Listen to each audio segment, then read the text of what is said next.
Hi everybody, in this video I wanted to share with you 4 basic ways to create herbal preparations. The most basic way obviously is creating an herbal tea. An herbal tea is something that's been used for hundreds if not thousands of years. It's a great way to get herbs into the body. When you put substances into the body, whether it's hard to digest substances like meat can take 3 to 6 hours to digest. Dairy, it can take 2 to 3 hours, 1 to 3 hours to digest. But if you have just a liquid solution, the body absorbs it almost immediately. And so that's one great way to take an herbal solution is by making a tea with it, because then it's in liquid form. And when you drink that, it goes into the body, goes to the cells almost immediately. So the basics for that is using 1 to 2 teaspoons of a dried herb in a cup of boiled water. And one of the key things to know is to keep it covered with the lid so that the essential oils from the dried herbs don't diffuse out and leave through the steam, leave out of your cup of tea. So you can use a pitcher, you can use a teacup, or you can use a pot to create a simple medicinal and nutritious herbal tea. Whether you use a combination of herbs, that's up to you. So then the next way to create an herbal preparation is to make a tincture, and there are a variety of solvents that can be used when making a tincture. Raw apple cider vinegar is one of them. Food grade glycerin is another solvent that can be used, and vodka is another solvent that can be used when making an herbal tincture. The most basic way to make an herbal tincture is to fill up a jar halfway full with herbs, cover it the rest of the way with the solvent, and then label it and let it sit in a pantry or a dark place for 2 to 4 weeks, shaking it every day or 2. And then you simply strain it and make sure that you label it when you strained it and label what solvent you used, whether it was the vodka or the glycerin or the apple cider vinegar. There are different benefits to all of these and different reasons why you'd prefer using one of these solvents over another, and I go over that in more depth in another video.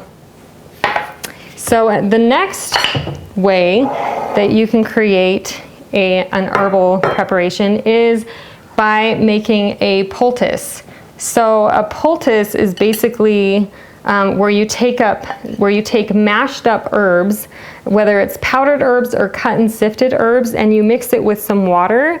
I like to add a bit of marshmallow root powder to it to thicken it up a bit. And you can either apply this directly onto the body.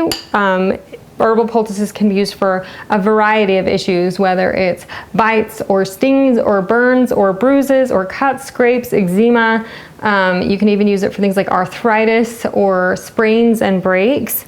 And so the poultice can be applied directly onto the area of the body where it's needing some help from the herbs, or you can take your herbal poultice and pack it onto a porous piece of fabric, something like chiffon or an organic cotton, and those juices will seep through that material, and then you can place it onto the body wherever you're wanting it, wrap it up with saran wrap and then an ace bandage, and leave it on there for about 6 to 12 hours, even up to 24 hours, and change it as needed or as wanted. So that's one other way to use herbs.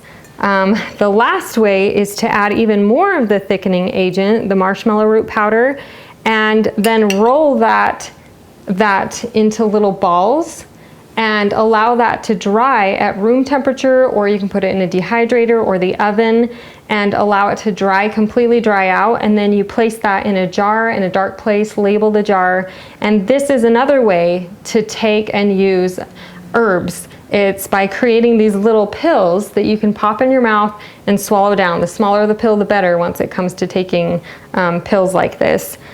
But those are 4 awesome ways to make and prepare herbs and use herbs. You can just simply make a tea. You can make tinctures using a variety of solvents. You can use a poultice that you apply to the body topically for a variety of health issues. Or you can even create a an herbal pills that you can store away and just pop in your mouth as needed. So obviously it's pretty simple and it's pretty basic. It's pretty upfront as to how to prepare our herbs and how to use them.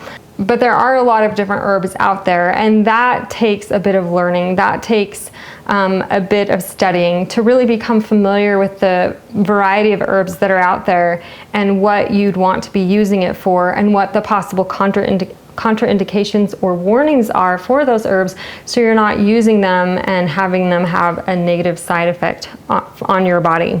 So a typical dosage for tinctures is 15 to 30 drops in some water a few times a day for an adult. A tea is a cup of tea a few times a day. The pills are 3 pills at a time, a few times a day.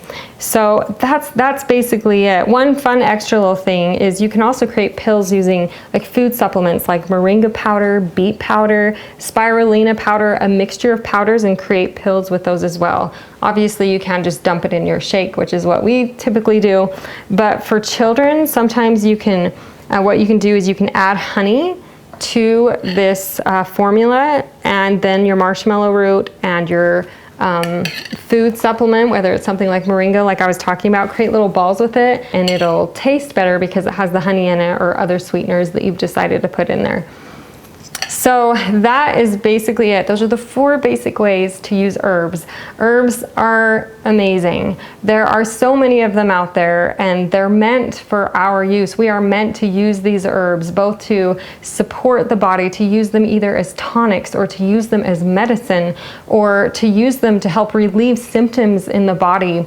There are so many great herbs out there that can be used in a variety of ways, and it's just amazing to me that we can use plants to help heal and nurture and rebalance our bodies in such profound ways. So thanks for watching this video. If you guys want to see step-by-step instructions and receive printable handouts for the information I just shared in this video, I have many video tutorials on my Patreon page, including a video tutorial and a printable handout for the specific video that you just watched. So if you want to learn how to make and use alternative remedies, plus learn about resolving chronic and acute health issues naturally, then check out my Patreon page. I'll see you in the next video. Bye, everybody.